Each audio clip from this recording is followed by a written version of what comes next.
नमस्कार प्रिय मित्रों, स्वागत है आप सभी का अपने चैनल कथा साहित्य दर्पण में।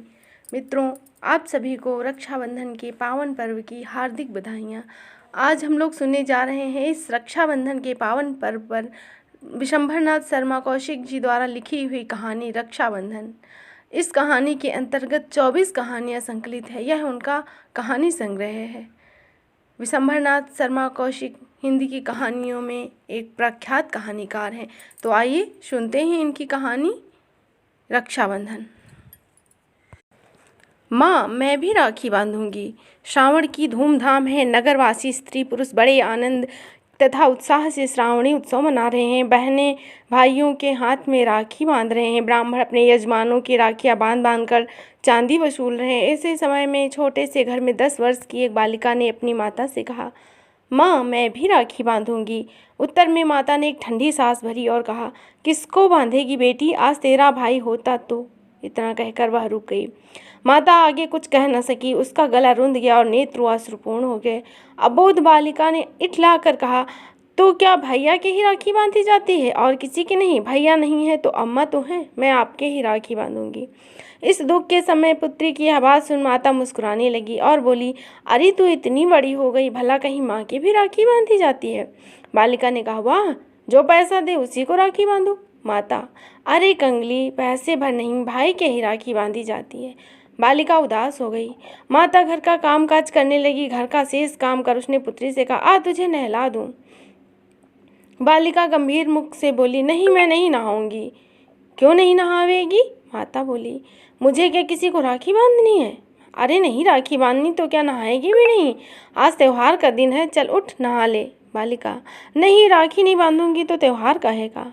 माता कुछ क्रुद्ध होकर, अरे कुछ सिकुड़ गई होगी, राखी की रट लगा रखी, बड़ी राखी बांधने वाली है। ऐसी ही होती तो आज यह दिन न देखना पड़ता।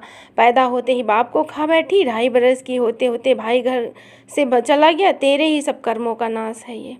बालिका बड़ी अप्रतिभ हुई। आंखों से आंसू बहने लगे। नहाते नहाते उठ खड़ी हुई।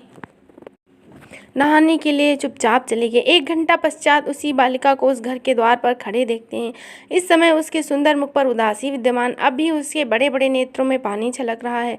परंतु बालिका इस समय द्वार पर क्यों? जान पड़ता है किसी कार्यवश खड़ी है, क्योंकि उस सामने द्वार पर कोई निकलता है तो बड़ी उत्सुकता से उसकी ओर देखने लगती है, मानो वह मुख से कुछ कहे बिना केवल इच्छा शक्ति से ही उस पुरुष का ध्यान अपनी ओर आकर्षित करना चाहती है। परंतु जब उसे इसमें सफलता नहीं मिलती तो वह उदास हो जाती है। इसी तरह 1, 2, 3 घर के पुरुष उस घर के सामने से निकल गए। अंत में बालिका निराश हो घर भीतर लौटने के लिए उद्यत हुई कि एक सुंदर युवक की दृष्टि जो कुछ सोचता हुआ जा रहा था बालिका पर पड़ी। बालिका की आंखें युवक की आंखों से जा मिली। ना जाने उन उदास करुणापूर्ण नेत्रों में क्या जादू था कि युवक ठिठक कर खड़ा हो गया और बड़े ध्यान से सर से पैर तक उसको देखने लगा। ध्यान से देखने पर युवक को ज्ञात हुआ कि बालिका की आंखें अश्रुपूर्ण हैं। वह अधीर हो उठा। निकट जाकर पूछा, बेटी क्यों रोती हो? बालिका ने इसका कुछ उत्तर न दिया, परंतु उसने अपना एक हाथ युवक की ओर बढ़ा दिया।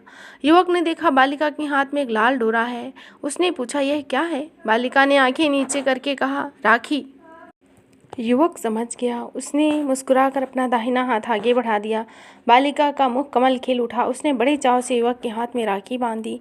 राखी बंधवा चुकने पर युवक ने जेब से हाथ से 2 रुपए निकाले और बालिका को देने लगा, परंतु बालिका ने उन्हें लेना स्वीकार न किया। बोली, नहीं, पैसे दो। युवक, ये पैसे से भी अच्छे हैं। नहीं, मैं तो पैसे ही लूँगी। युवक, ले लो बिटिया, इससे पैसे मंगा लेना, बहुत सारे मिलेंगे। बालिका, नहीं नहीं, पैसे ही चाहिए। युवक ने 4 आने पैसे निकाल कर कहा, अच्छा लो, पैसे भी ले लो। बालिका, नहीं, मैं तो केवल पैसे लूँगी।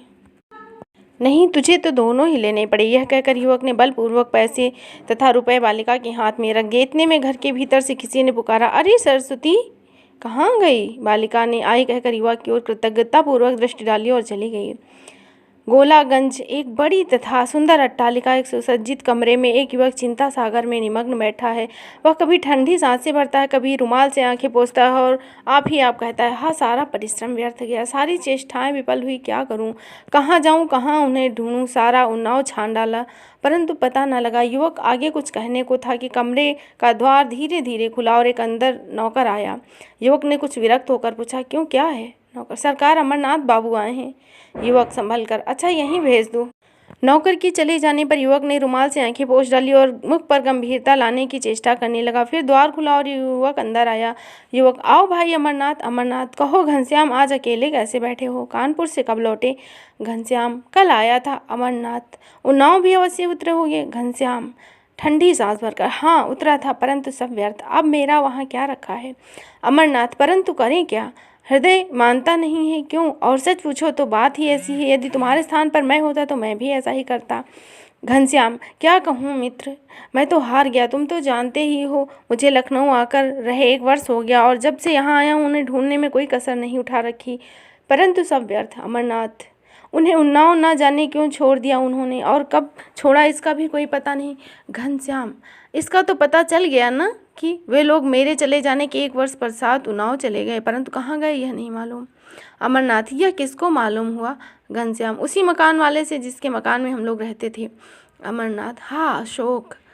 घनश्याम, कुछ नहीं, यह सब मेरे ही कर्मों का फल है। यदि मैं उन्हें छोड़कर न जाता, यदि गया था तो उनकी खोज खबर लेता रहता था, परंतु मैं तो दक्षिण जाकर रुपया कमाने में इतना व्यस्त हो गया कि कभी याद ही ना आई, और जो आई भी तो क्षण मात्र के लिए। उफ, कोई भी अपने घर को भूल जाता है, मैं ऐसा ही अधम हूँ। अमरनाथ बात काटकर, अजी नहीं, सब समय की बात है। घनश्याम, मैं दक्षिण न जाता तो अच्छा था। अमरनाथ, नहीं, तुम्हारा दक्षिण जाना व्यर्थ नहीं हुआ।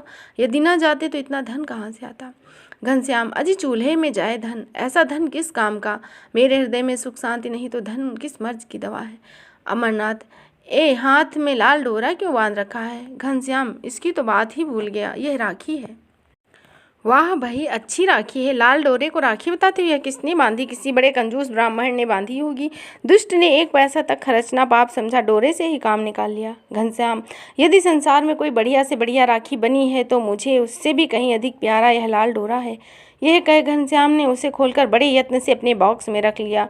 अमरनाथ, भाई तुम भी बड़े विचित्र मनुष्य हो, आखिर यह डोरा किसने बांधा है? घनश्याम, एक बालिका ने। पाठक समझ ही गए होंगे कि घनश्याम कौन है। अमरनाथ, बालिका ने कैसे बांधा और कहाँ? घनश्याम, कानपुर में। घनश्याम ने सारी घटना कह सुनाई।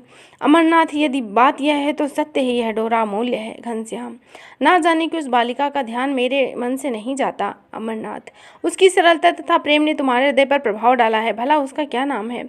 घनश्याम, नाम तो मुझे नहीं मालूम, भीतर से किसी ने उसका नाम लेकर पुकारा था पर मैं सुन न सका। अमरनाथ, अच्छा खैर, अब तुमने क्या करने का विचार बनाया है? घनश्याम, धैर्य करके चुपचाप बैठने के अतिरिक्त मैं कर ही क्या सकता हूँ? मुझसे जो हो सका वह मैंने किया। अमरनाथ, हाँ ये भी ठीक है, ईश्वर पर छोड़ दो, देखो क्या होता है। पूर्वोक्त घटना को व्यतीत हुए 5 वर्ष हो गया। घनश्याम पिछली बातें प्रायः भूलने लगे, परंतु उस बालिका की याद कभी कभी आ जाती। उसे देखने वे एक बार कानपुर भी गए, परंतु उसका पता न चला।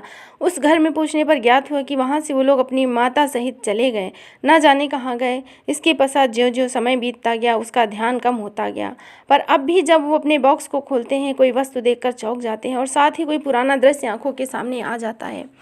घनश्याम अभी तक अविवाहित है। पहले उन्होंने निश्चय किया था कि वह विवाह ही नहीं करेंगे, पर मित्रों के कहने और स्वयं के अपने अनुभव ने अपना विचार बदल दिया। अब वह विवाह करने को तैयार है, परंतु अभी तक कोई कन्या उनके रुचि अनुसार न मिली। जेठ का महीना था। दिन भर जला देने वाली धूप के पश्चात सूर्यास्त का समय अत्यंत सुखदायी होता है। इस समय घनश्याम दास अपनी कोठी के बाग में मित्रों सहित मंद मंद शीतल वायु का आनंद ले रहे थे। आपस में हास्यपूर्ण बातें हो रही थी। तभी एक मित्र कहता है, घनश्याम वह मनमौजी आदमी है, कहाँ रह गया अमरनाथ? दूसरा, नहीं रम नहीं, वह आज तुम्हारे लिए दुल्हन ढूंढने की चिंता में है। घनश्याम, बड़े दिल लगी बाज हो। दूसरा, नहीं दिल लगी की बात नहीं है। तीसरा मित्र, हाँ परसों भी वह मुझसे कह रहा था कि घनश्याम का विवाह हो जाए तो मुझे चैन पड़े। यही बातें हो रही थी कि अमरनाथ लपकते हुए आ पहुँचे। घनश्याम, अरे यार बड़ी उम्र है तुम्हारी, अभी तुम्हारी ही बातें हो रही थी। अमरनाथ, इस समय बोलिए नहीं, एक आध को मार बैठूंगा। अरे जान पड़ता है कहीं से पीट के आए हैं। अमरनाथ, फिर तू बोला? दूसरा, क्यों बोलना, क्यों ना बोलना, किसी के हाथ बेच खाया है क्या बोलना? अच्छा दिल लगी छोड़ो, एक आवश्यक बात है। सब उत्सुक होकर कहे, बोलो बोलो, हाँ क्या बात है? अमरनाथ घनश्याम से, तुम्हारे लिए दुल्हन ढूंढ ली। सब एक स्वर से, क्या? फिर तो तुम्हारी चांदी है। अमरनाथ, फिर वही दिल लगी? यार तुम लोग बड़े अजीब आदमी हो। तीसरा, अच्छा बताओ कहाँ ढूंढी? अमरनाथ, यहीं लखनऊ में। दूसरा, लड़की का पिता क्या करता है? अमरनाथ, पिता का तो स्वर्गवास हो गया। तीसरा, अरे यह तो बुरी बात है। अमरनाथ, लड़की है और उसकी माँ है, बस, तीसरा कोई नहीं। विवाह में कुछ मिलेगा भी नहीं, लड़की की माता बड़ी गरीब है। दूसरा, यह तो उससे भी बुरी बात है। तीसरा, उल्लू मर गए, पट्टे छोड़ गए, घर भी ढूंढा तो गरीब, कहाँ हमारे घनश्याम इतने धनाढ्य और कहाँ ससुराल इतनी दरिद्र, लोग क्या कहेंगे। अमरनाथ, अरे भाई, कहने ना कहने वाले हम ही तुम हैं, और यहाँ कौन बैठा है जो कहेगा। घनश्याम ने एक ठंडी सांस ली। तीसरा, अपने क्या भलाई देखी जो यह संबंध करने का विचार किया। अमरनाथ की भलाई, अमरनाथ की भलाई, लड़की की भलाई। लड़की लक्ष्मी रूपा है, जैसी सुंदर वैसी सरल। ऐसी लड़की यदि दीपक लेकर ढूंढी जावे तो भी कदाचित ही मिले। दूसरा, हाँ, यह अवश्य बात है अमरनाथ, परंतु लड़की की माता लड़का देखकर विवाह करना चाहती हैं। तीसरा, यह तो स्वाभाविक है घनश्याम, और मैं भी लड़की देखकर ही विवाह करूंगा, घनश्याम कहता। दूसरा, यह भी ठीक ही है अमरनाथ, तो इसके लिए क्या विचार है। तीसरा, विचार क्या, लड़की देखेंगे। अमरनाथ, तो कब। घनश्याम, कल। दूसरे दिन शाम को घनश्याम और अमरनाथ गाड़ी पर सवार होकर लड़की देखने गए। गाड़ी चक्कर खाती हुए अहियागंज की एक गली के सामने जा खड़ी हुई। गाड़ी से उतर दोनों मित्र गली में घुसे। लगभग 100 कदम चलने पर अमरनाथ एक छोटे से मकान के सामने खड़े हो गए। मकान का द्वार खटखटाया। घनश्याम बोले, मकान देखने से तो बड़े गरीब जान पड़ते हैं। अमरनाथ, हाँ, ऐसी ही बात है, परंतु यदि लड़की तुम्हें पसंद आ जाए तो यह सब सहन किया जा सकता है। इतने में द्वार खुला और दोनों भीतर गए। संध्या होने के कारण मकान में अंधेरा हो गया था, अतः वे द्वार खोलने वाले को स्पष्ट न देख सके। एक दलान में पहुंचने पर दोनों चारपाइयों पर बैठा दिए गए और बिठाने वाली ने, जो स्त्री थी, कहा, मैं जरा दिया जला लूं। अमरनाथ, हाँ हाँ, जला लो। स्त्री ने दीपक जलाया और पास में ही दीवार पर उसे रख दिया। फिर इनकी ओर मुख करके नीचे चटाई पर बैठ गई, परंतु ज्यों ही घनश्याम पर अपनी दृष्टि डाली, एक हृदय बेधी आह उसके मुँह से निकली और वह ज्ञान शून्य होकर गिर पड़ी। स्त्री की ओर कुछ अंधेरा था, इस कारण उन लोगों ने उसका मुख स्पष्ट न देखा। घनश्याम उसे उठाने को उठे, परंतु ज्यों ही उसका सिर उठाया, रोशनी उसके मुख पर पड़ी, त्यों ही घनश्याम के मुंह से निकला, अरे मेरी माता, और उठकर वे भूमि पर बैठ गए। अमरनाथ कुछ विस्मित हो काष्ठवत बैठे रहे। अंत में कुछ क्षण उपरांत बोले, उफ, ईश्वर की बड़ी विचित्र महिमा है, जिनके लिए ना जाने तुम कहाँ कहाँ ठोकरे खाते रहे, अंत में वो इस प्रकार मिले। घनश्याम अपने को संभाल कर बोले, थोड़ा पानी मंगवाओ। अमरनाथ, किससे मंगवाऊं, यहाँ तो कोई और दिखाई नहीं पड़ता, परंतु हाँ, वह लड़की। कहते हुए अमरनाथ रुक गए, वह तुम्हारी बहन है। फिर उन्होंने पुकारा, बिटिया थोड़ा पानी दे जाओ, परंतु कोई उत्तर न मिला। अमरनाथ ने पुकारा, बेटी तुम्हारी माँ अचेत हो गई, थोड़ा पानी दे जाओ। इस अचेत शब्द में ना जाने क्या बात थी कि तुरंत ही दूसरी ओर से बर्तन खड़कने की आवाज़ हुई। तत्पश्चात एक पूर्ण वयस्का लड़की लोटा ले आई, मुंह कुछ ढके हुए थी। अमरनाथ ने पानी लेकर घनश्याम की माता की आंखें तथा मुंह धो दिया। थोड़ी देर में उसे होश आया। उसकी आंखें खोलते ही फिर घनश्याम को देखा और शीघ्रता से उठ के बैठ गई और बोले, ए मैं क्या स्वप्न देख रही हूँ। घनश्याम, तू क्या मेरा खोया हुआ घनश्याम है या कोई और। माता ने पुत्र को उठा छाती से लगा लिया और अश्रु बिंदु विसर्जन किए, परंतु वे बिंदु सुख के थे अथवा दुख के, यह कौन कहे। लड़की ने यह सब देखा सुना और अपना मुंह खोल दिया और भैया भैया कहती हुई घनश्याम से लिपट गई। घनश्याम ने देखा, यह लड़की कोई और नहीं, वही बालिका है जिसने 5 वर्ष पूर्व उसके हाथ में राखी बांधी थी और जिसकी याद प्रायः उसे आया करती थी। श्रावण का महीना है और श्रावणी महोत्सव। घनश्याम दास की कोठी खूब सजाई गई है। घनश्याम अपने कमरे में बैठे पुस्तक पढ़ रहे हैं। इतने में एक दासी ने आकर कहा, बाबू भीतर चलो। घनश्याम भीतर गए। माता ने उन्हें एक आसन पर बिठाया और उनकी भगिनी सरस्वती उन्हें तिलक लगाकर राखी बांधती है। घनश्याम ने 2 सरफियाँ उनके हाथ में धर दी और मुस्कुराते हुए बोले, क्या पैसे भी देने होंगे। सरस्वती ने कहा, नहीं भैया, ये सरफियाँ बहुत अच्छी हैं, इनसे बहुत सारे पैसे आ जाएंगे। तो इस तरह आपने सुना विशंभरनाथ शर्मा कौशिक जी द्वारा लिखी हुई एक मार्मिक कहानी रक्षाबंधन। आशा करती हूँ आपको यह कहानी अवश्य ही पसंद आई होगी। तो रक्षाबंधन के पावन पर्व पर रक्षाबंधन नामक कहानी के द्वारा आप सभी लोगों का धन्यवाद अदा करते हैं। तो फिर मिलेंगे एक नई कहानी के साथ, तब तक के लिए धन्यवाद। और मित्रों, आप लोग कहानी कैसी लगी इसको अपने कमेंट्स के माध्यम से ज़रूर बताएं और इसे लाइक और शेयर भी अवश्य ही करें। तो फिर मिलेंगे एक नई कहानी के साथ, तब तक के लिए धन्यवाद। जय हिंद, जय हिंद।